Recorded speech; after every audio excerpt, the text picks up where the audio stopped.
Good morning. It is October 8th, 2019, and here is the news. On the homepage of CNBC, the Dow is dropping on the China trade talks. Here's what's going on with China. All right, so the administration has frustrated talks on a number of occasions. They like to point the finger at China. China needs the U.S. market. They sell a lot of goods to the United States. It's problematic when trade talks break off between these two largest economies and two largest great powers, because countries that trade together stay together, just like couples who play together stay together. And so, if we're not going to trade with China, we're more inclined to end up at war at some point with China. And as a matter of fact, there is no other reason why we would want to separate our economies rather than integrate the two, other than to prepare for war. So it's problematic when you see trade talks falling apart, or when you see sanctions increasing. We're not going to buy their stocks. Pension funds are being prohibited from buying stocks in China. Think about it. The only time that we ever see sanctions placed on countries, what happens shortly thereafter? Generally, some sort of an attack or strike, or more challenges come from the United States. We do not want to send troops to war against China. That would be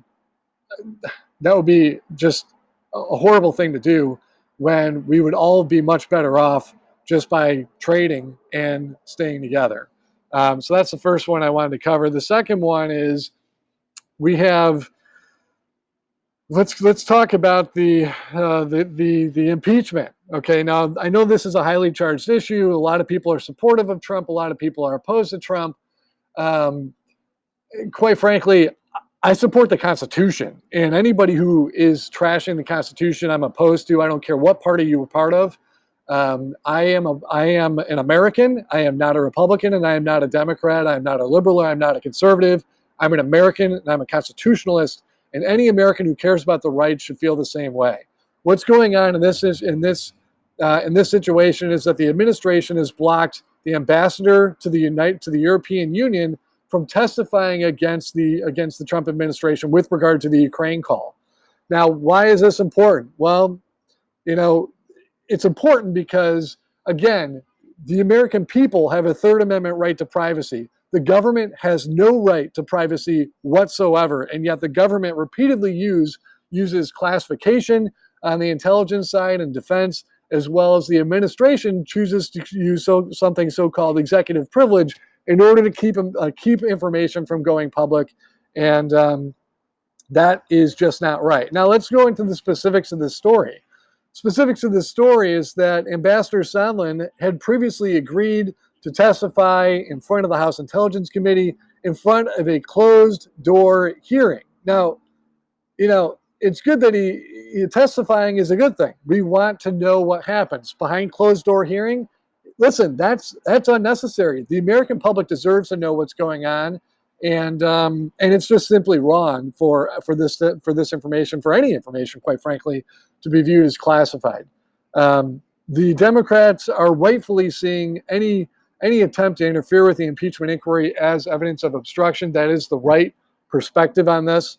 And the irony here is that Sondland is going to say that, what he did say to the public is that he believes that that President Trump was not demanding quid pro quo, and that he was merely seeking to learn whether or not Ukraine is going to adopt reforms regarding transparency. Now, that's ironic, because here is the president blocking transparency when it comes to him, yet demanding transparency on part of other people. Do as I say, not as I do.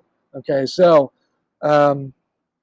again, this is extremely problematic. Now, he is calling, his excuse is that the Senate is a kangaroo court. Now, I just want to go specifically directly to the Constitution on this. The Constitution says in Article 1, Section 3, paragraph 1, 2, 3, 4, 5, 6. Article 1, Section 3, paragraph 6, quote, "The Senate shall have the sole power to try all impeachments. When sitting for that purpose, they shall be on oath or affirmation. When the President of the United States is tried, the Chief Justice shall preside. The Chief Justice of the Supreme Court shall preside, and no person shall be convicted without the concurrence of 2/3 of the members present. In other words, what the president is calling a kangaroo court is the Senate, which has the right to try under Article 1, Section 3, Paragraph 6, and the trial itself is is is is supervised and overseen by the Chief Justice, by the Republican appointed Chief Justice of the United States. Now, I mean, that's simply unacceptable. To have a president basically mock the Constitution in so many ways up until this point, but now to go to the point where he's willing to say that a constitutionally provided mechanism for providing and ensuring accountability of the executive branch or any other branch of government, he's calling it a kangaroo court. That's a big issue. That is a big problem.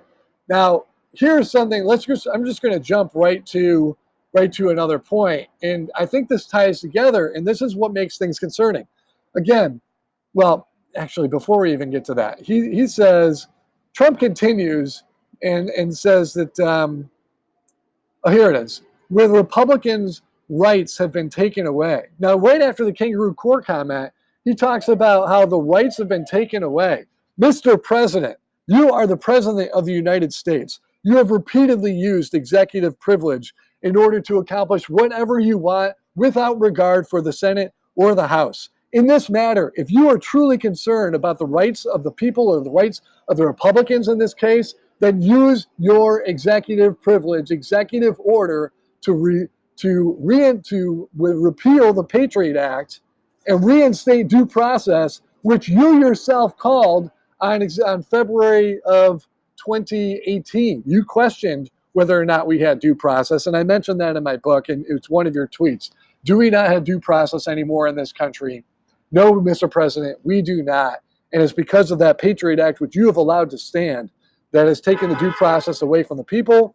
And it's exactly for that reason why you complain that your rights have been taken away. And that is not accurate. The kangaroo court, the Supreme Court, and the Senate is not a kangaroo court. Okay. Let's go on to, let's just stay on the same topic of the Supreme Court and on the impeachment. Now, right here, you see suspicious packages found outside the Supreme Court building. And this is a headline on Bloomberg. Now, we don't even need to read the article here to know why this is problematic. In a country where the Patriot Act has basically rendered our constitutional rights null and void. The Constitution is null and void under the Patriot Act because the Patriot Act uses subjective language that subjects each and every one of us to supervision by the FBI for extreme thought.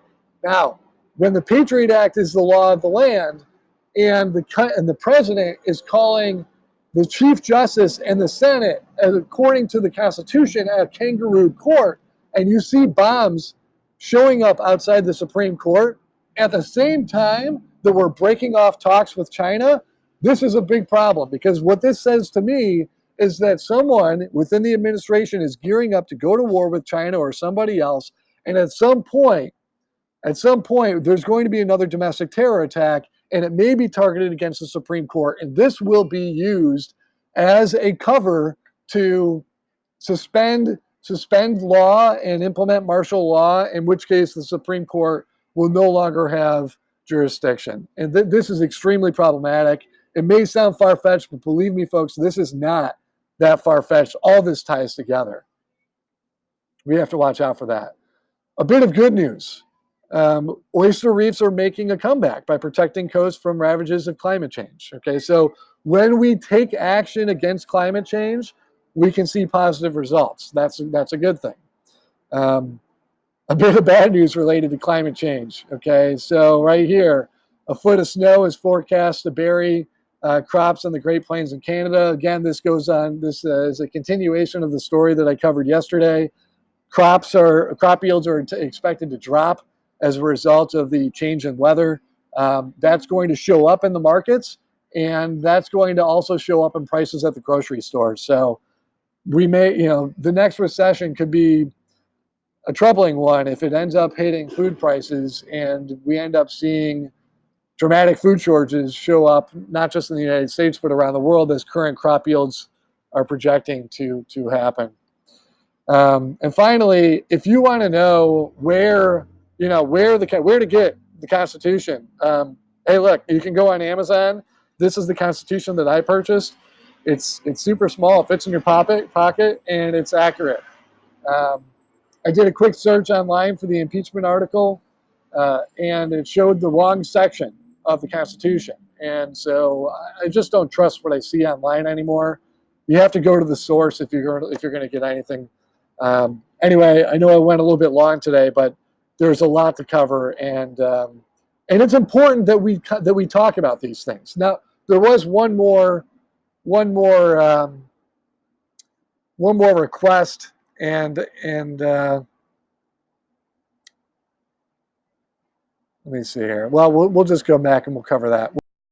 We'll cover a request to cover the topic of public banking, and we can cover that tomorrow. So anyway, thanks for listening, and I'll be back with more of this tomorrow. I hope you're enjoying this. If you did enjoy it, remember to like and subscribe to the YouTube channel. It helps with the algorithms, and it'll ensure that more people are able to hear the real news and why it's important to understand what's going on. All right, thanks, and we'll see you again tomorrow on Wednesday.